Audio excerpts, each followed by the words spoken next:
We're absolutely proud and excited to be here this evening with Women in Business New York with co-founders Cassandra Tennyson, Corin Fung, and absolutely excited to be here with Councilmember Laurie Cumbo. So Women in Business New York is an exclusive network for women entrepreneurs, and we're here today to learn a little bit more about Women in Business New York from Cassandra. Hello everyone, Cassandra Tennyson. Today is a fantastic day. Women in Business is a network and an accelerator for women-owned businesses. We want women to learn more about what opportunities are out there, and we also want the city and state of New York to acknowledge us. We are money makers, we are here to stay, and we just want to be seen and heard. So, Councilmember Cumbo, I would love to learn a little bit more about what the City Council is doing to support women entrepreneurs. I just want to first start off by saying I am so proud of these dynamic women, and to have this happen here in Brooklyn is so exciting because Brooklyn to me is where dreams come true. Brooklyn is where what was once thought of as impossible becomes so very possible, and I'm excited to absorb this Brooklyn energy. And for women in business to start right here in this borough, I already know it's going to be a phenomenal success because this is where everything happens, and it has to happen here because we are thriving as a borough. We are generating more income, creating more jobs. We are the fastest growing in areas such as hospitality, arts and culture, also our medical facilities, but what's also so very important are our local small businesses. And that's really the bedrock of Brooklyn, New York. I'm so proud to be a resident here because we have seen so many dynamic women. We are the fastest growing entrepreneurs in the nation. And so we have to look at women of color and their ability to generate those resources. One of the things that our controller, Scott Stringer, spoke about is that New York City does almost $16 billion in contracts every year. That's your tax-paying dollars, $16 billion. But minority and women-owned businesses account for less than 4% of all the contracts that the city is doing. So we in the city of New York, Mayor de Blasio has taken a step in the right direction, but it is only a step in what should be a marathon of steps that need to take place. But he's putting forward $20 million to help organizations that want to apply for funding to be able to have the resources to do that, the ability to be able to have money led to them, the ability for bonding and insurance and all of those sorts of things to make it possible for women-owned businesses.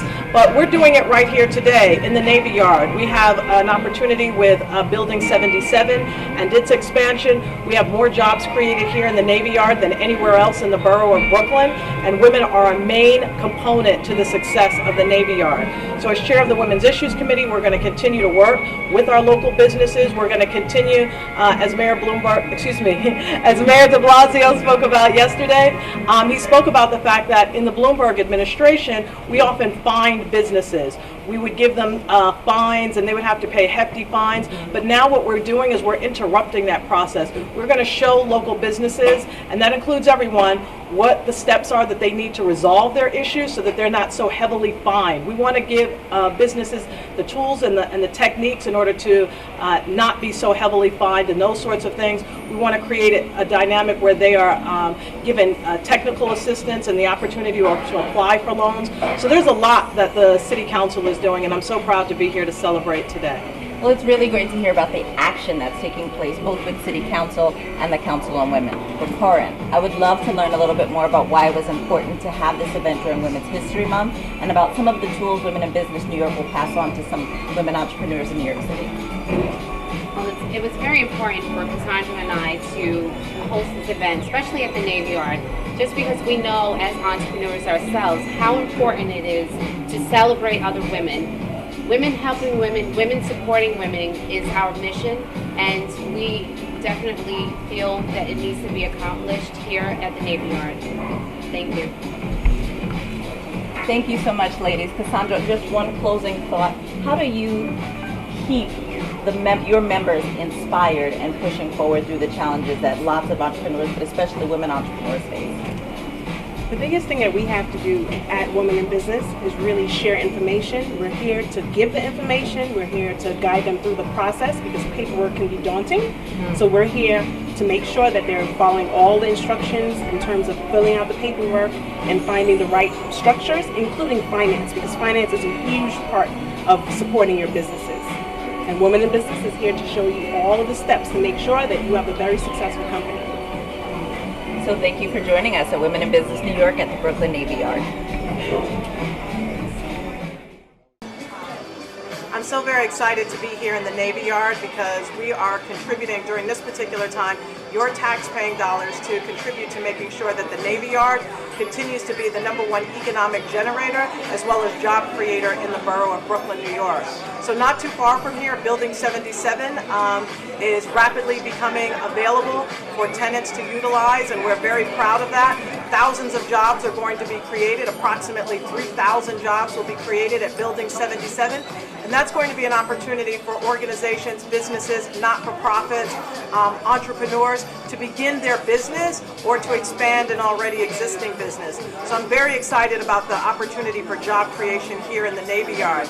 I'm also very excited at this time here in the 35th District. We are in the budget process right now, and so I'm very proud to be able to support so many of our cultural institutions. We had a hearing today with the Department of Cultural Affairs about expanding the Department of Cultural Affairs budget to include more opportunities for arts organizations to be able to receive more funding to provide educational programming, job creation, and the ability to be able to weave community together.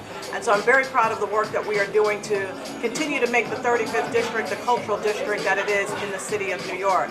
I'm also very proud of the work that we are doing with CUNY and making sure that the fight for the resources that the governor has cut from CUNY's budget, we are fighting in the City Council to make sure that those resources are restored, because CUNY is a powerful and dynamic force in the city of New York.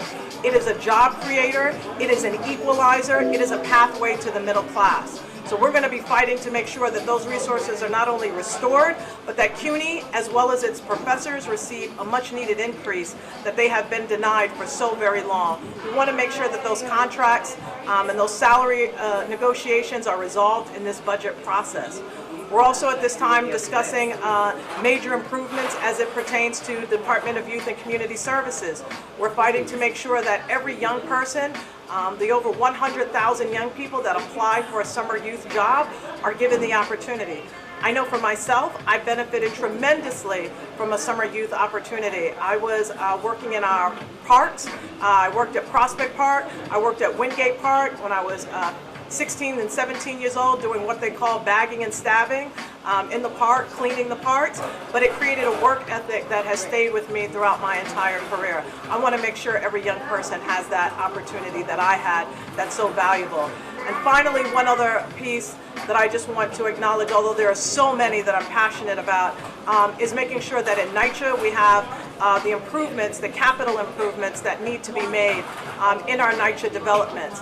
NYCHA began as an incredible opportunity for affordable housing in the city of New York, but because of significant cuts on the federal government level, it has continued to depreciate in terms of its maintenance every single year. So we want to make sure that our residents that live in our NYCHA housing developments feel that they are not being left behind, that they are given all the dignity of living in the city of New York that everyone deserves. So I'm very proud of that. I'm very proud of the fact that we are working to resolve those issues and to make sure that every NYCHA resident benefits from all of the economic growth and development and job creation that's happening in the city of New York.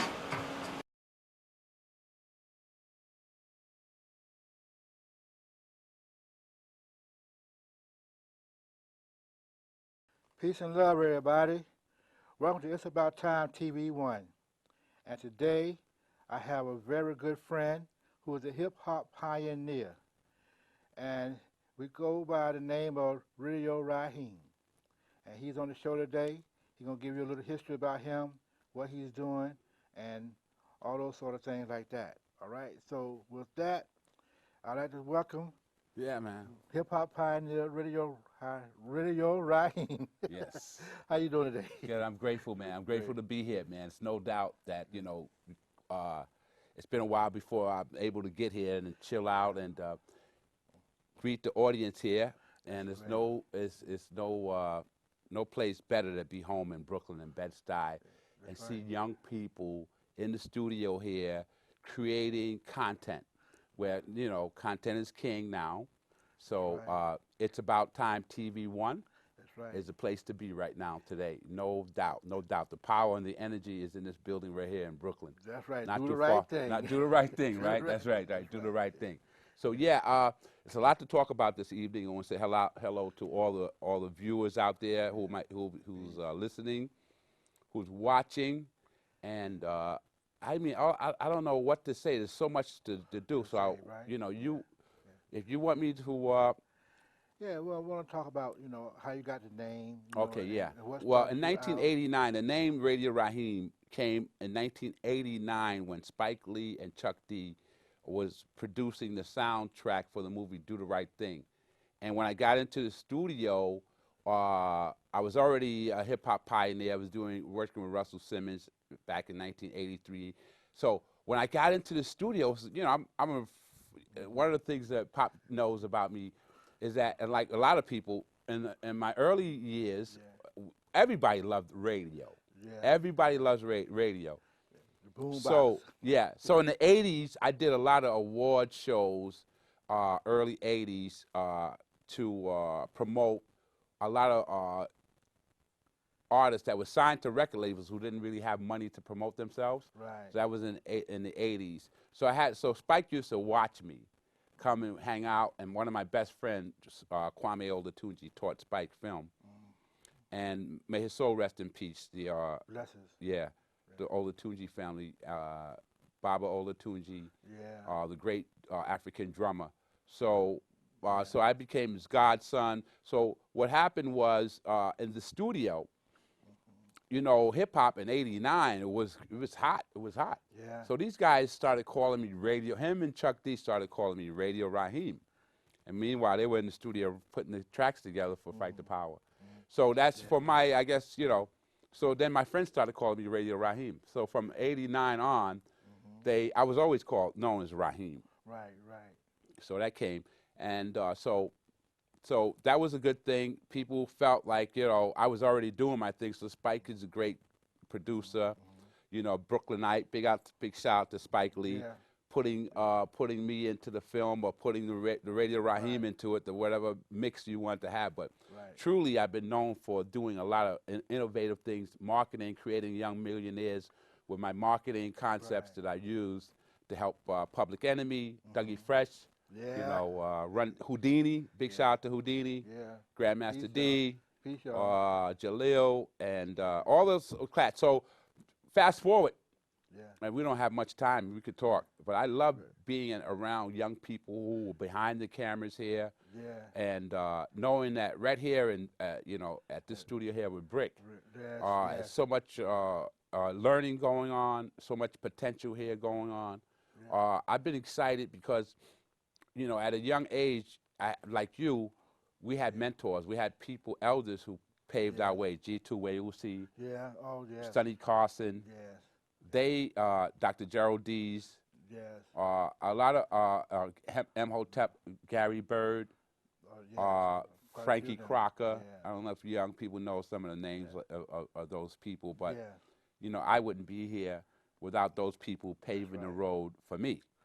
And I've been fortunate enough to be a part of a lot of great organizations and movement. Coalition for Public Education. A lot of people don't know that we fought against charter schools early. Some of the things, you know, no matter what you might think about charter schools, we were the first, thanks to Baba G2 Wayusi, Coalition for Public Education. That's a group that we have. Education advocacy group where we support public school advocacy. So no matter what you think of charter schools, we have found, we were the first group that went after the charter school, the corporate hedge fund owners of charter schools. The tricky thing about charter schools, which a lot of your viewers may not know, is that they take public funds out of the public school system, and they put it into private hands, and those private hands control, and they don't have any unions in the school. And usually the parents don't sit on the board of directors of the school and could decide on how the money is spent. So So what happens? You probably have heard Puff Daddy, P Diddy, right? Yeah. He in the news lately. He brought a school. He just became part of a school. Or he brought a. So what I want everybody to do who are listening to this is to follow the money on charter schools and hedge funds and say and whatever you. So what I want to just say, I'm gonna go. What I want to say is that people are excited that we have schools and entertainers are starting to get into schools and create schools. Oprah got a school. Right. The thing that I'm concerned about is that if you're a millionaire and made a lot of money off your people in your community, Right. why would you take money out of a public school system for you to have your own charter school? Right. You know, and so charter schools really suck out the money Right. out of public schools, and they make them fail. Right. And I challenge any person. Now, there are some good charter schools. I'm not knocking the school itself. I'm knocking the formula that they use. Whereas after 7 years, if say you gave me $200,000 for the pub, you're investing in like Puff Daddy did, Right. P Diddy did. Right. He invested in a charter school, right? Right. In 7 years, you get whatever you invest in that charter school, you get your money back. You double your money back.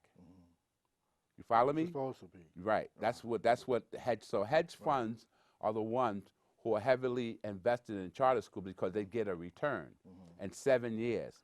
Whatever they've invested, they'll get that investment, double that investment back in 7 years. With a percentage. Yeah. So I'm into schools. I'm into entertainment, which is entertainment or education. Yeah. And we got this. I wanted to talk about. Is that okay for me to talk about Yeah. the school that I run? Yes. That will create a community school called the Yeah. Paul Robeson. Paul Robeson. You guys know about Paul Robeson. He's a great African American athlete, actor, also a lawyer out of Rutgers University. So we got a school we created Can y'all get 5 that? years ago called the Paul Robeson Freedom School. Yeah. We run it during the summer. Run it during the summer. Pop Gaskins got the flyer up, you know, for it right now. But what's exciting about where we are now in this in this age where we are now, you have a lot of young people who really are waking up that we as a people can create our own school. So what we did, we didn't create anything that we didn't like reinvent the wheel. We went to 1964. They had this Mississippi Freedom Schools, right? Right. So the Paul Robeson Freedom School, which I'm the director of, and Baba Jitu Weusi helped me found the school and gave me all I needed to help me run the school. And he passed on a year ago. Yeah. And may his soul rest in peace. May you rest And- in peace, yes. Baba, too. And Brother Michael Hooper, he's also here now helping me with the school. And we have a lot of great contributors to the school. And in fact, some of the students here have asked to work at the school. And so I'm quite excited about what we can do. So but what I want to say about how the Freedom School started, what we got the idea from, a lot of your viewers may or may not know, there was a time when, in 1964, there was a struggle with schools in Mississippi. It's called the Mississippi Freedom Schools. So what parents did, they didn't want to educate the school system didn't want to educate our children. So what the parents and the community did, they formed their own schools, and their apartments and their houses. What they got books, and they got teachers together. And they says, okay, well, if the state doesn't want to educate our children, Then we'll do it ourselves. we'll do it ourselves, Pop. So that's where I got the idea from. You guys can Google that, the Mississippi Freedom School. And the formula that we use is basically the mind, the body, and our collective spirit. To focus on the mind, the body, and our collective spirit. That's the curriculum. So at the Paul Robeson Freedom School, which we'll have some students on later at some other shows. Pop Gaskins already invited me to come back and to bring some of the students on, talk about some of the programs that we offer at the school, some of our successes. some of our most exciting developments in our school. That's what's going on. And like I said, you know, the Paul Robeson Freedom School was created because as a parent, right, I was called in as a parent leader. I trained parents, and they have this thing called the parent leadership team. And so school leadership team, and I became a trainer. I became a trainer in District 13 on how to train parents to take over their school, to take leadership of their school. And a lot of things are not happening that should happen in the public school system with a parent leadership team. But make a long story short, I went into the Paul Robeson High School. I was called in as an advocate because the parents said to me, listen, our students are doing well. However, they're not getting the resources from the Board of Education that they're supposed to, and the Board of Education is making our school fail because if you make our school, because there's a plan afoot to underfund our school, so we'll make our students look like they're not being educated, that they're underserved, under par. So I went into the school to work with the parents, and I brought another friend of mine in, another teacher, and we went in and we worked with the students, and the students did one of the historic walkouts in history here, called the Paul Robeson High School Students Walkout. You can Google that. And what they did, what happens is that parents are so busy, right, day in and day out, trying to keep food on the table. That's right. And because of my, you know, availability and entrepreneurship, I'm able to give back to my community. So I have I've had time to work with the students. The students went to their parents and said, "Look, our parents are really they can't come to the meeting." You know, they couldn't come to the meeting. So believe it or not, the students decided themselves to get together with the rest of the community, with their parents' permission, to walk out, and over 90 students walked out of school. Right. It's documented. And the reason why, and they didn't just walk out. They walked out of school to a teach-in. This was 4 years ago, 4 or 5 years ago, right? So they walked out. So the rest of the community got together, you know, and says, you know, it's wrong what they're doing at the Paul Robeson Freedom School, underfunding those students and making them look. We went to a lot of hearings to fight for the school, a lot of local elected officials and yourself and so many other people said, no, don't close the school, don't change the structure, just give them the money they need, but they were not being heard. So the students decided to do a historic walkout, and they had students join them from a lot of high schools. I mean, Brooklyn Tech, and we ended up at Fort Greene Park, not too far from here. You know, and a lot happened. They walked out to a teach-in, so they made history, and out of that, you know, a lot of stuff happened since that. And then we end up creating, the students from that high school end up, along with Babaji Tuweusi and some of the people from the coalition, Dr. Sam Anderson, a lot of others, who helped create and help me take this baby I got in my hand now called the Paul Robeson Freedom School. And this school was created out of struggle from some high school students, local high school students, you know. And I'm so forever grateful to using my hip-hop pioneering skills. That's right, to make a change. To making a change and having some of the great students now come through the Paul Robeson Freedom School. And anybody who wants to do a school, it's possible. We run it as an 8-week summer camp out of the Church of St. Luke's and St. Matthew right here in Clinton Hills. And we start, for parents who want to get involved, there's a number on the card there where you could, I'm talking about the card that Pop Gaskins is holding right now. Hopefully one of the cameras can get that number there. I don't remember that number. I think it's 347. Read it off to them, right? Yeah, 347. We know that much, right?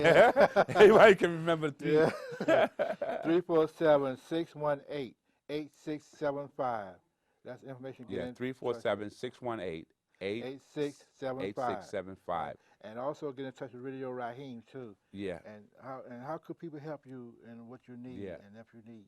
Well, I would say you could best to help me is by going to the paulrobinsonfreedomschool.org, paulrobinsonfreedomschool.org. You can go there, and you could find out a little bit about me, find a little about the school, be connected and how you can help. Also, you can go to the Detroit Water Brigade. You know, I'm doing some things in Detroit with the water situation for the past 2 years. We've been helping families have a way to deal with the water crisis, and so that's the Detroit Water Brigade. And the Coalition for Public Education, that's a website you can reach out for. I'm also on Facebook and Instagram. Instagram is The Real Radio Rahim. And all you got to do is Google Hip Hop Pioneer Radio Rahim and follow me and get how it goes down. But, you know, that's a little bit about how you get in touch with me. But I think the best thing that we can do is, like, stay tuned into, you know, this program, what's happening here. You know, I watch a lot. I mean, I've been on CNN. I preferably, Like to be in the front I of the prefer, camera. you know, I prefer to be behind the scenes and the cameras, but I think I like local entrepreneurs, local producers need to be recognized. So I refuse CNN. I refuse a lot of networks who want to talk to me about, for example, most of you guys don't even know this, right? Some of you don't know this. A lot of these young white kids came to the community, with, you know, beautiful. I mean, doesn't matter what color you are, but they happen to be young white boys and white women, white girls, and students, teachers, some young teachers. So they came to me, and Baba G2, where you'll see in the community not too long ago, and you guys heard this thing happen, and they came in Bed-Stuy. We did a test run here in Bed-Stuy. It's really true talk. I've been on a couple of stations. I've been on another station talking about this, but this is the first time I'm talking about this here. And it's also in the New York Times. Occupy Wall Street. Oh, yeah. I'm a founder of that. You know, I'm one of the founders of Occupy Wall Street, which was a movement, you know what I'm saying? And I used my hip-hop skills, and one of the fun things that we had, and I tell all the viewers to use this, and I realize this too, is that, this is a power. This can be a weapon. This could be used. Young people, young white students came out to Occupy Wall Street, and they used this. Right. They use this. The mass media. That's why I'm always supporting the local media and the underground media. So Occupy Wall Street created a lot. And that was most recent movement that I've been a part of. And since then, we started. We moved out to doing some things in Detroit. There's a lot of good news is going to be coming out that young people can be involved in Detroit. You know, big shout out to my people in Detroit, my brothers and sisters out there in Detroit, you know, struggling. Not only Detroit, Flint, Michigan.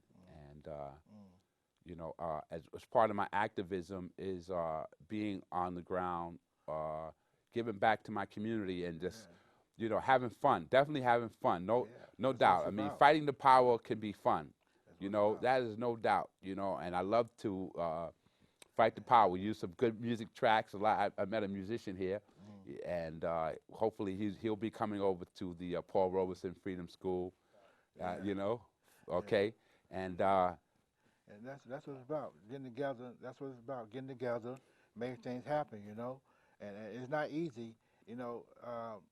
I could say myself, what I'm doing, I did not want to do, but I had no choice. And people say you have a choice because, like, the Lord called me to do what I'm doing because really the reason why this is here, to give location, support, and opportunity. And I'm proud of you, too, because what your sacrifice is for the people, you know, a lot of people don't understand what you want to do in your life, you know, if you want to do what you're doing, you know, because a lot of us have our own agendas, what we want to do, but those who do it,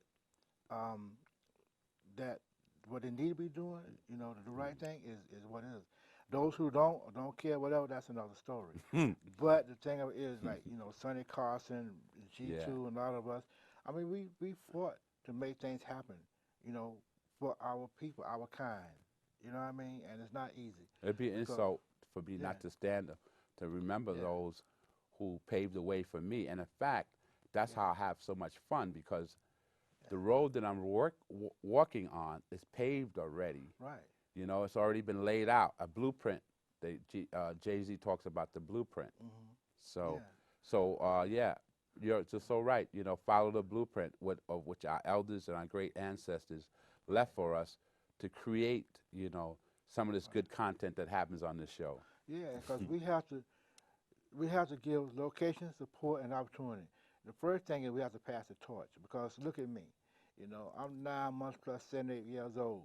You know, I don't know how much longer I will be here, but the people, you know, the young people, they need our support. You're going to be around for a long time. Yeah. Even if you physically disappear. Right, I'll still be here in the spirit. That's it. But you know, these are things that need to be done, because with Dale and all the young people and things, including Veronica, young lady, and Burl, Darryl, lady. yeah. You know, I met him all this. Yeah, that energy is electric. Oh yeah. You want, because that happens. You know, who doesn't want to be in an environment where the energy is electric? You know what I'm saying? Where everybody is working together for one cause. And we can't do it all. We can't do it all. We can't do it all by ourselves. We need to pass the torch so other people can help us, so we can take a break, you know, and just relax.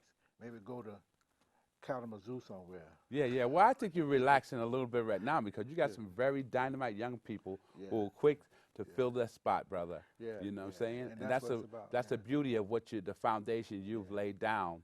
You know what I'm saying? That's for, even like I said. This is good. This is good. This is a good you thing. You got to come back, and you got to come and host the show. You got to bring the students. You know, let me know ahead of time so we get that date. But also, I want to thank Radio Rahim for coming to the show. And also, y'all, call him. Call this Paul number, Robeson Freedom School. Yeah, and support, because the young people need it. Whether the old people in the middle age don't, the young people need it.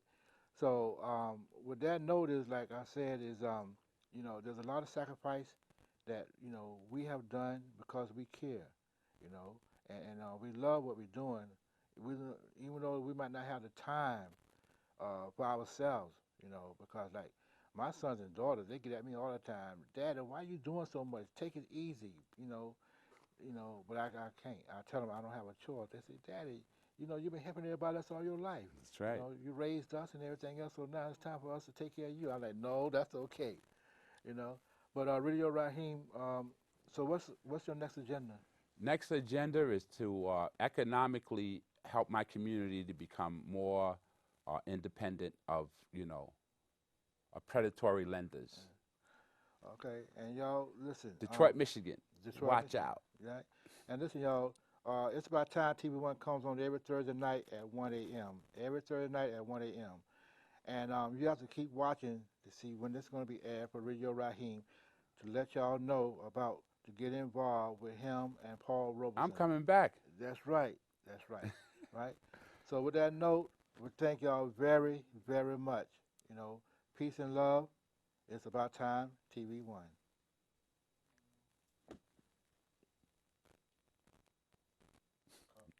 Okay. All right.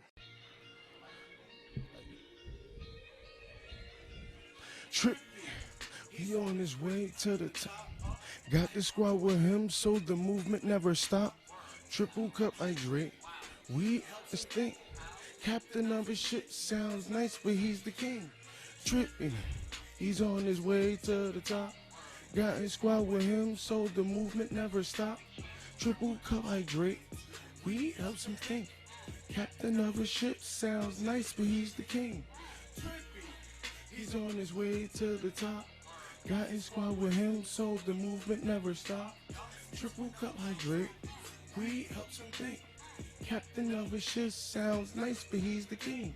Trippy, on my way to the top. Carrying my team, so my game never stop. Standing on the block, looking like Pop. Not fucking with you niggas, you have nothing on my pot, or nothing in the pot. Mind the wrong business, you get touched by the Glock. Your life has just been clocked. Managing my time like I'm living in a watch. Since you at your trip, man, I been had the drop. Riding in that SRT, you thought my name was hot. Electrocute that badger, knew my dick came with the shock. Sweeping in my room like I gotta find the box. Slippery and wet, I then crashed into the spot. Manipulative humans, loyalty not exerted. You smoking on that nigga weed like you just made a purchase. Give his blunt back before that nigga it's working. Eat your own shit and make it flip and keep it working. He's on his way to the top. Got his squad with him so the movement never stops. Hydrate, weed helps him think. Captain of the ship sounds nice, but he's the king. Trippy. He's on his way to the top. Got his squad with him, so the movement never stops. Triple cup hydrate, we some think. Captain of his ship sounds nice, but he's the king. Trippy, made it to the top. He kept going like he said his plan never flopped. Going up on stage like propane has been shot. I'm buying Trippy tickets twice I paid off my fines. Run to the booth and I get my tickets. I'm off 3 pills and I'm feeling trippy. Connie and so that's 2 trippy. They 2 drinks mixed gin. Bitch, when the people rolling up the Kenny. All these little niggas rolling up skinny. Look at the show, look at the squad like yeah, nigga we all 50. I gotta get back to my trap. My phone and weed we gon' tap. These big babies they do not lack. On wax, I'm speaking on facts. I swear B.I.D. niggas ass. Humans be claiming they boat, but be throwing up signs on the ass. Please help me under the stand. I'm be laying low, out the way, I be treat. Run a couple shacks, you could call me. Help them treat my dudes, flip the cop the session. And then I realize this Trippy is a blessing. He's on his way to the top. Got his squad with him, so the movement never stopped.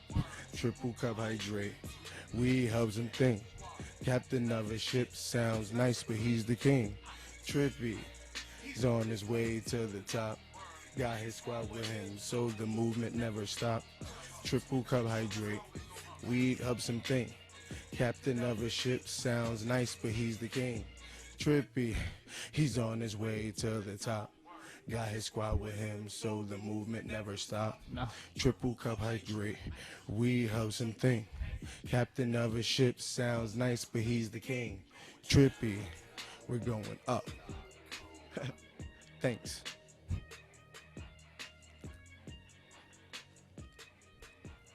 All right. Yeah. It's King Trippy. Huh. It's GLG 360. Banner Schoolboy GLG 360. Welcome to It's About Time Peace. TV1. Yeah. I'm your host, Amanda Watkins, and I'm with SlayByA.com. We're here with Armani, Troy, and Vanessa to talk about fashion and online boutiques. So, Troy, how are you?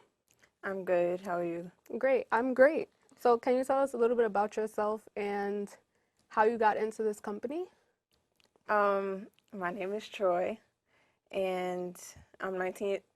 Well, I'm 20. Sorry, I just turned 20 in March.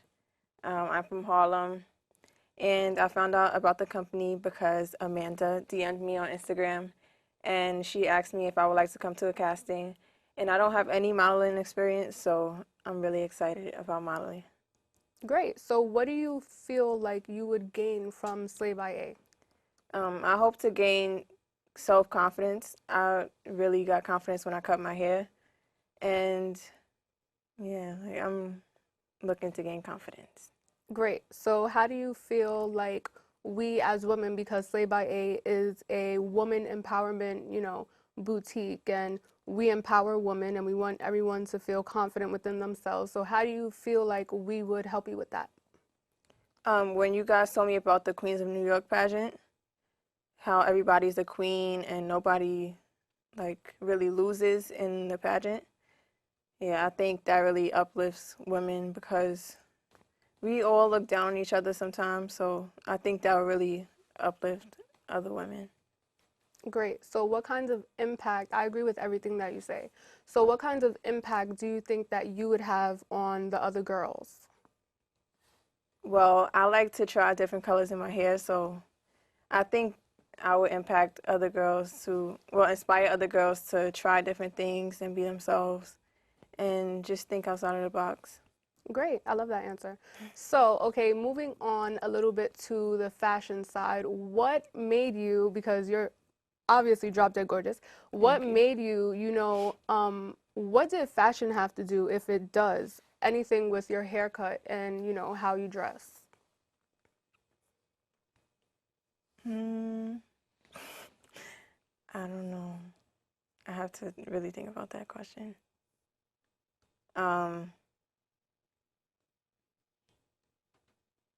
Okay, so what made you cut your hair? I was actually going through a lot, and I just needed something really different, so I just went to the barbershop and cut all of my hair off. I have really long hair, so. And I love that, because that is what is kind of like, a woman empowerment thing. I love that. That's great. Yes. So what kind of style do you have? I dress according to my mood. So if I'm tired, I'll throw on a sweatsuit. If I feel pretty, like if I got a good rest at night, I'll dress up and look cute. Thank you so much, Troy, for coming, and we will be right back. Welcome back to It's About Time TV 1. I'm your host, Amanda Watkins, and I'm sitting here with my guests, Armani and Vanessa. Hey guys, how are you? Hey. Hi. Okay, so what inspired you? I know you're a model. I know both of you guys are models. So what inspired you to model and to really, get yourself out there? Well, for me, it's looking through Vogue or 17 magazine and seeing Jordan Dunn or seeing Tyra Banks or Naomi Campbell, and I'm like, I want to be that. Right. So that pushed me. They inspire you. Yeah. I know. I love that. Do you ever like go home and kind of like, look at their pictures and model it in the mirror? Yeah, it's in the mirror, bit? and you're just posing and just trying to be like. Yeah. So what makes you, have, like, what gives you the confidence to actually go out there and just do it? Well, having my mom actually telling me, like, to just don't care what anybody say about you and just be free-spirited and just go with the flow made me confident. Like, she brought confidence into me, so that just made me naturally be comfortable in my skin.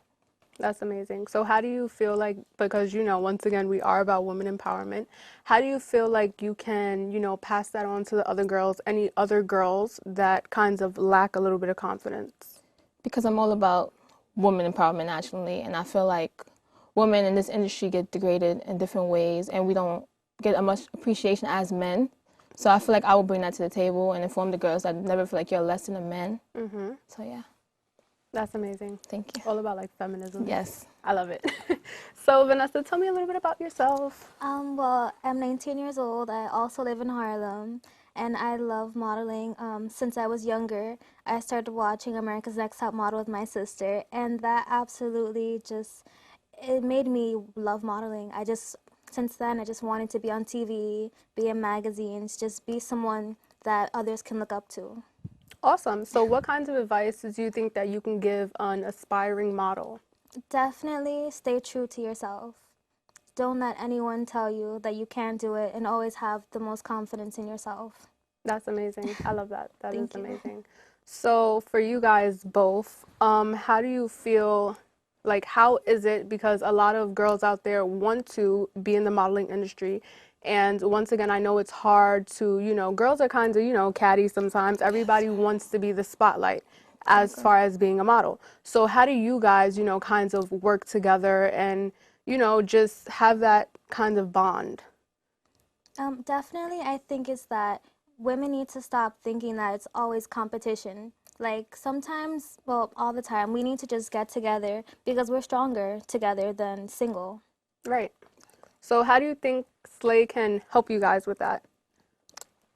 Slay can help me with that because Amanda, you, the owner, is helpful because you're all about women empowerment, women equality, and I feel like all women are equal. Right. And like she said, it shouldn't be a competition on who's better. We should all be in one platform. I agree. So, okay. so, okay, I love that. I do. You guys are giving such great answers. I'm just loving the vibe.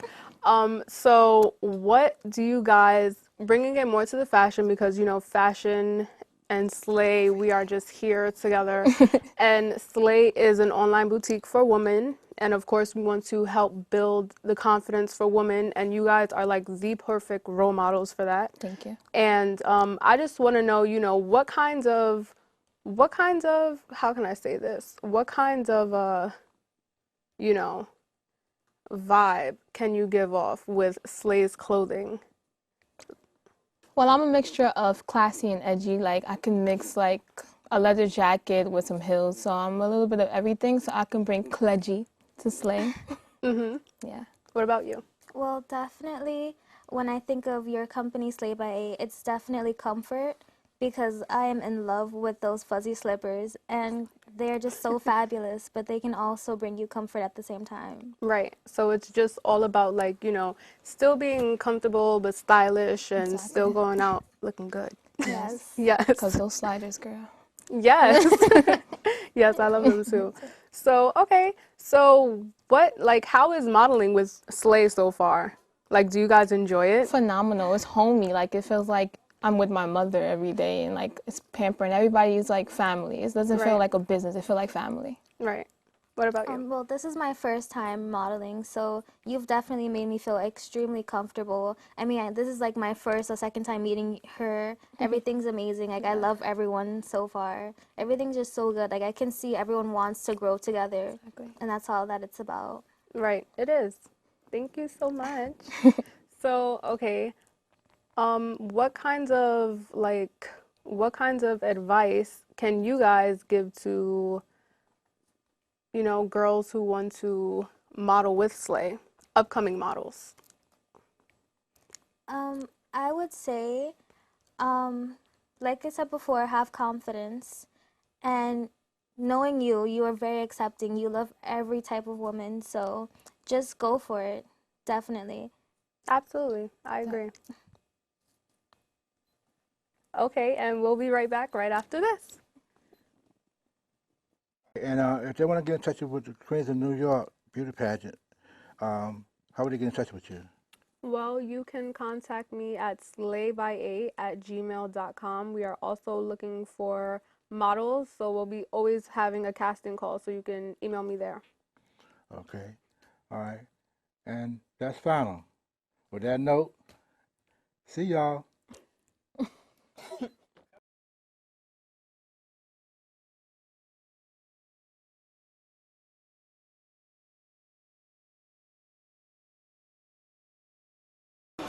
I'm so very excited to be here in the Navy Yard because we are contributing during this particular time your tax-paying dollars to contribute to making sure that the Navy Yard continues to be the #1 economic generator as well as job creator in the borough of Brooklyn, New York.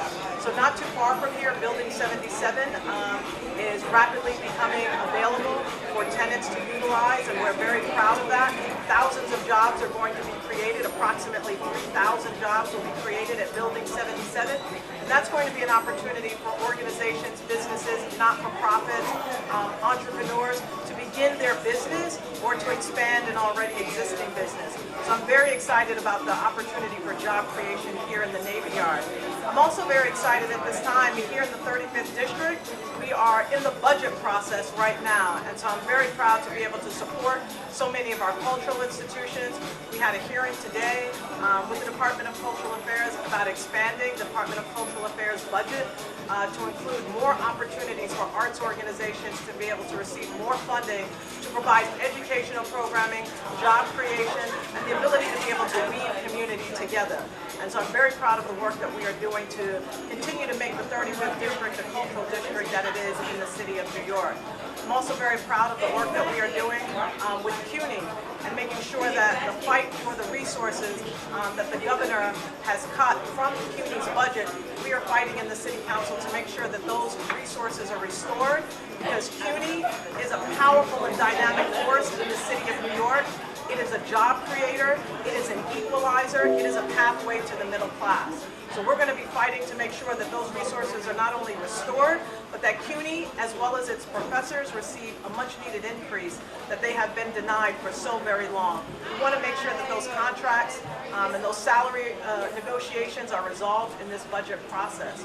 We're also at this time discussing major improvements as it pertains to the Department of Youth and Community Services. We're fighting to make sure that every young person, the over 100,000 young people that apply for a summer youth job, are given the opportunity. I know for myself, I benefited tremendously from a summer youth opportunity. I was working in our parks. I worked at Prospect Park. I worked at Wingate Park when I was 16 and 17 years old, doing what they call bagging and stabbing in the park, cleaning the parks. But it created a work ethic that has stayed with me throughout my entire career. I want to make sure every young person has that opportunity that I had that's so valuable. And finally, one other piece that I just want to acknowledge, although there are so many that I'm passionate about, is making sure that at NYCHA we have the improvements, the capital improvements that need to be made in our NYCHA developments. NYCHA began as an incredible opportunity for affordable housing in the city of New York, but because of significant cuts on the federal government level, it has continued to depreciate in terms of its maintenance every single year. So we want to make sure that our residents that live in our NYCHA housing developments feel that they are not being left behind, that they are given all the dignity of living in the city of New York that everyone deserves. So I'm very proud of that. I'm very proud of the fact that we are working to resolve those issues and to make sure that every NYCHA resident benefits from all of the economic growth and development and job creation that's happening in the city of New York. Welcome, everyone. Thank you so much for joining us today. My name is Cassandra Tennyson, and I'm one of the co-founders of Women in Business New York, also the owner of Sublime Moments Events, and I am so excited that you all were able to make it. Hello, my name is Corin Fong, and I am a co-founder of Women in Business New York, as well as the founder of JMXW Printing. We have our panel here today, but first of all, we wanted to at least take a moment out and be thankful and joyful that we're here as women in business, and knowing that a higher and greater being is in the room guiding us every day in our businesses and in our daily lives. I'd like to also bring up Jocelyn Rainey from the Brooklyn Navy Yard. She has a few words to share with us.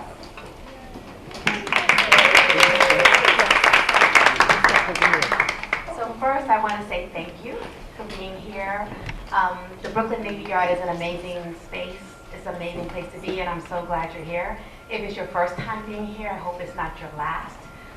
We're particularly excited because some of the people that work here and really help with our thriving economic development organization are here as well. So we're glad that CACI is here and they're part of this. I am the Chief Administrative Officer, and I'm also the MWBE Officer. So the Navy Yard is very, very much committed to using minority and women-owned businesses in our day-to-day contracting. We are a 300-acre industrial park. We have over 300 businesses here that do business every day. 7,000 people come here to work. We are going through our largest growth, and in the next 5 years, there'll be over 20,000 people coming here. So the opportunities here are amazing. And our CEO, who couldn't be here today and he really wanted to be here, and I'm here to bring you greetings for him, is really, really committed to doing what's right for the community. So we are really excited to be working with this group. We hope that we'll be doing more. And I'm excited that you have this wonderful panel here. So thank you for being here with us. Thank you for joining us this evening at Women in Business New York. So we just enjoyed a fabulous panel and networking event. If you could introduce yourself, tell us a little bit about your business, and then give us your favorite takeaway from this evening. All right, well. Tall order, but you got it. Sorry? You got it. Okay. Well, my name's Karen Charrington. I'm an attorney in the area. Actually, I have an office in Queens, also Manhattan, and I also work in Westchester County. So I handle criminal defense on a federal and a state level, and also civil litigation and matrimonial law, which is divorces. So I came here really expecting to network, find out some more information about building capital and also building my brand. And I was able to get some really great information. I actually met with Chase, a representative, who was very helpful to me. And I got more information about networking, how to do it, how to follow up. You know, those little techniques that I'm not really that accustomed to, that I need to sort of build on a little bit more. So I was very happy, very pleased that I came today. Fantastic. So yes. If anyone wanted to get in contact with you yes. and procure your services, how would they do that? Well, they could either Google me. Again, my name is Karen Charrington, CharringTon. And they can find me there. They can email me from my website, which is thecharringtonlawfirm.com. And they can find me for whatever legal questions they may have. Thank you so much. Another woman in business making it work. Thank you. Hello everyone, welcome to Women in Business New York. My name is Cassandra Tennyson, co-founder of Women in Business New York and founder of Sublime LLC. Today I'd like to welcome to one of our panelists, Courtney Arrington Baldwin of Mr. Baldwin Styles. I'm so sorry. One moment. Hi, thanks for welcoming me. Again, my name is Courtney Arrington Baldwin, and I'm the co-founder of Mr. Baldwin Style, which is a wardrobe styling business that focuses on menswear and in particular grooms. So one of the questions that we're asked all the time is, how did you come about being a woman-owned business or co-partnering and co-founding a business in the current climate of business owners? Can you tell us just a little bit about that? Sure. So as you mentioned, I co-founded the business with my husband, so we're husband and wife business, and we focus on menswear styling. So we really used his 9 years of styling experience, 15 years of fashion experience with Ralph Lauren and other large brands to combine with my engineering experience. So I mostly handle the business side, using my analytical skills and business skills and budgeting skills to really help the business. Well, we thank you so much for coming, and we can't wait to hear more about your business with the rest of the guests tonight. Thank you for having me. I know, I'm paranoid. I'm like, I was amazed. I was like, you really, like, this is like going for Melanie Barbara Walters. Melanie Fell. Yes, you did such a great job. This is my passion, and when you're talking about entrepreneurship, I make sure I work into the other things that I do. You should. I was up there sitting and I was like, what did I ask you to do for me? Because I was like, you do something else. Exactly. I didn't even know. I mean, we didn't create something. But you could just like, it was beautiful. And I love to make sure. And you did it